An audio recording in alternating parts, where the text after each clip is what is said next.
Hi, in this video, we will show you how to clean your MYHIXEL II device. This process is very simple and will help you to keep it in perfect condition to use whenever you want. Let's take a look at the steps to clean it. First, remove the cover.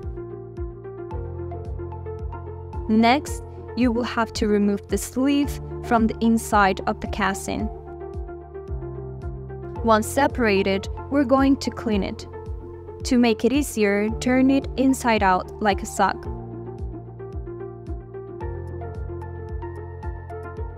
Place the sleeve preferably under the tap. It is very important that you do not use soaps or other chemical products, as they can damage the sleeves. Do not put it in the dishwasher or use very hot water. For a better cleaning, you can use MYHIXEL cleaner. Let it air dry until it's free of moisture. To clean the housing of MYHIXEL, you should use a damp cloth.